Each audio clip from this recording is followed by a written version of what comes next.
The cabin on Cauldron Lake? She asked. The sheriff looked at me suspiciously. The early morning light flooded through the office windows.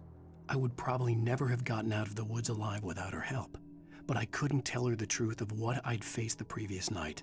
She'd think I was lying or crazy. She'd lock me up, and she wouldn't help me find Alice.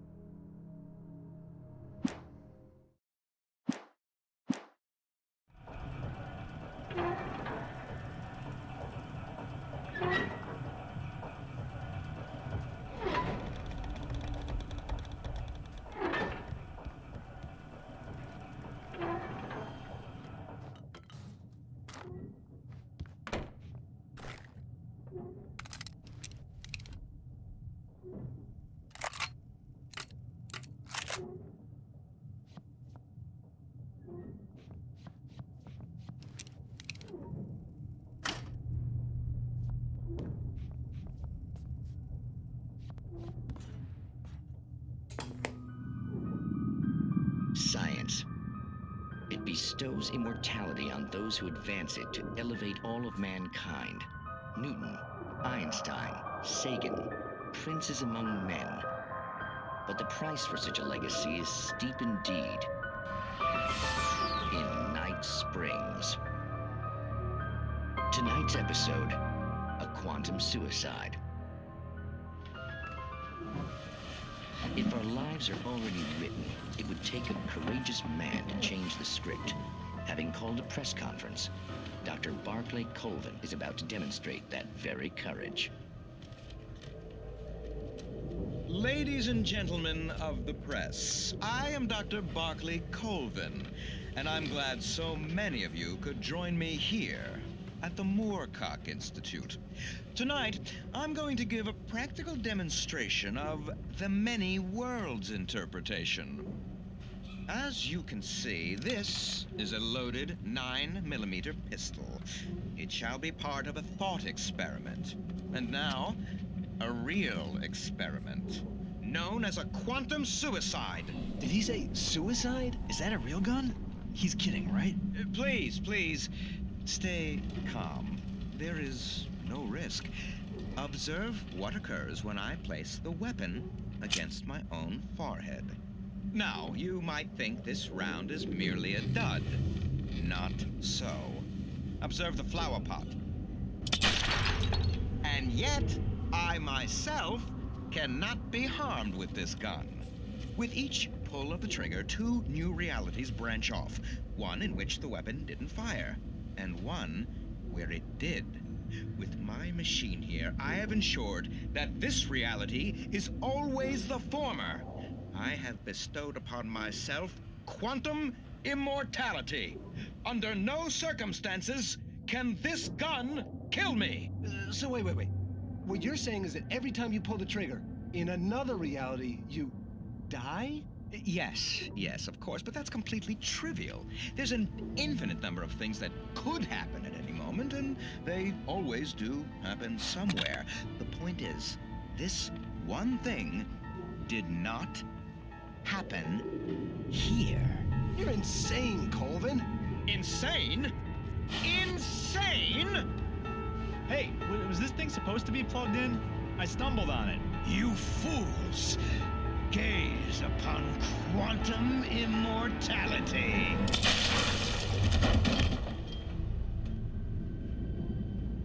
Poor Dr. Colvin, felled by his own hubris or the ignorance of the masses. Perhaps he should have left the crate unopened, the decaying atom unobserved. Curiosity often kills the cat. In Night Springs.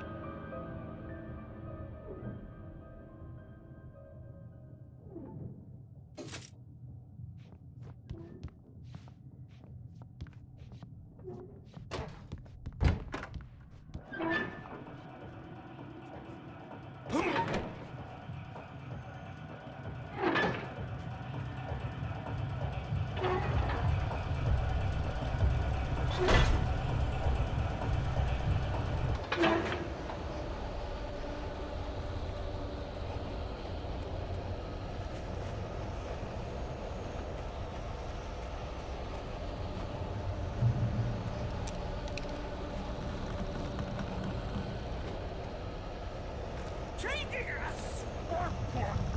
Working is not as simple and tricky as you might think. It can be dangerous. It requires patience.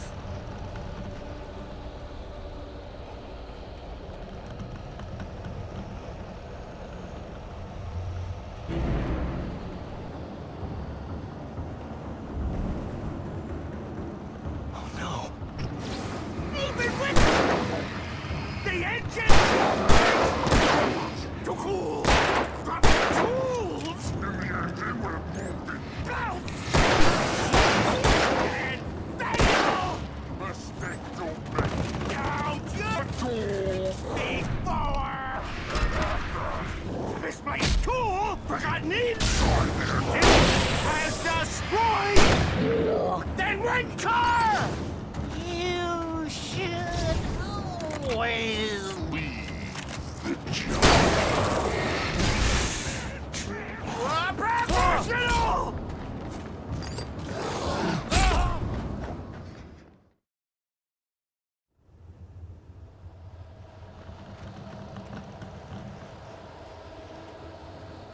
Changing us or what? Your vehicle is not as simple and tricky as you might think. It can be dangerous. It requires patience. Oh no. Even with the engine takes hours to cool. Tools in the engine were moving. And fatal. Before and after this place tool forgotten inside has destroyed the race car. You should always leave the job.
Stucky's body vanished, leaving behind only a lifetime of nightmares to come, assuming I'd reached the lights at the gas station alive.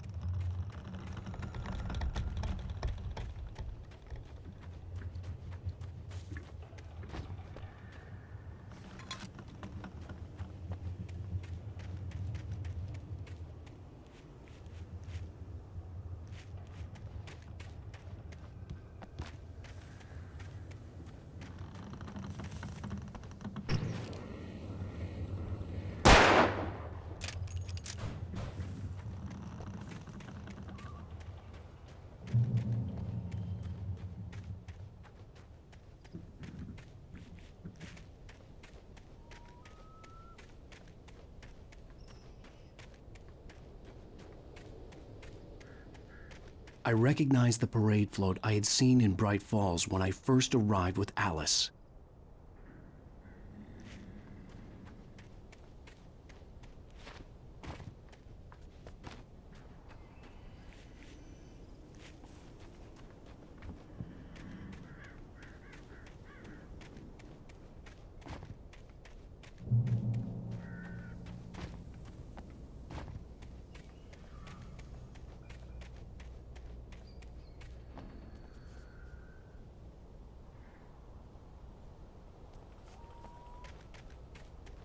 After the insanity I had just experienced in the darkness, the lights of the gas station felt comforting. At least for a moment, the sane world reasserted itself.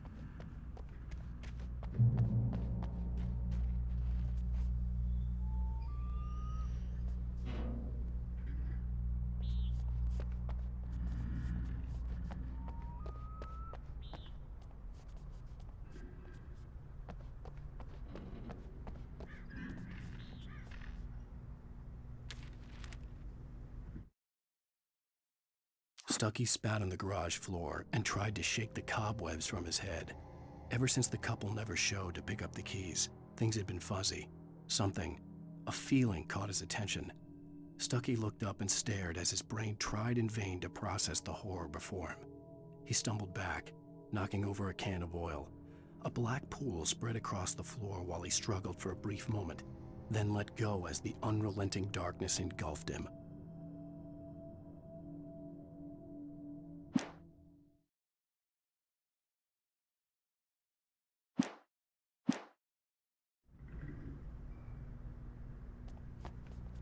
The Deer Fest had been 2 weeks away when we arrived. If the day count on the banner was right, I was missing a whole week between the night we got here and now.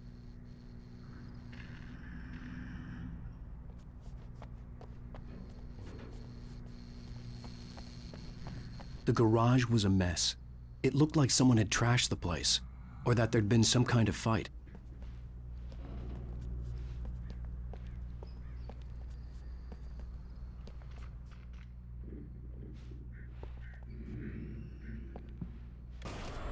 I'll write. I'll keep writing. Outside, there's only darkness. Outside the cabin, outside the story, there's only darkness. I can feel her presence in the dark. Just now, I could smell her perfume in the room. I'll reach her. I'll fix it up. I'll bring her back. The story will come true. If I stop, she's lost. I don't believe this. It'd been me on the TV, talking crazy. Was I losing my mind?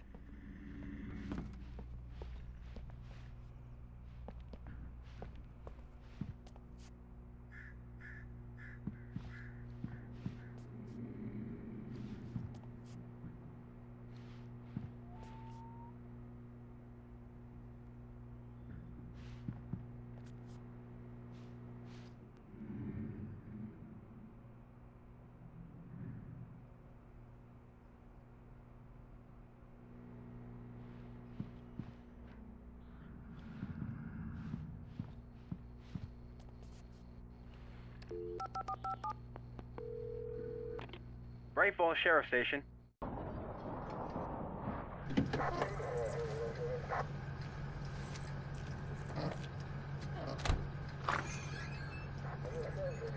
Oh, thank God, Sheriff. Sheriff Sarah Breaker. You are... I'm Alan Wake, but listen, I was in a car crash. My wife, Alice, she's missing. Calm down, Mr. Wake. We were staying in a cabin on the island, on Cauldron Lake. There's no island on Cauldron Lake, not since the big eruption in the 70s. Please, I can take you there, okay? You look like you've taken a pretty bad knock to the head. Are you okay? Listen. We'll figure this out. Please get in the car. We'll swing by the lake and then we'll go to the station, okay? Mr. Wake, have you seen Stucky, the guy who owns this place? I realized I couldn't tell her what had happened in the forest. She wouldn't have believed me. And then she wouldn't have helped me with Alice.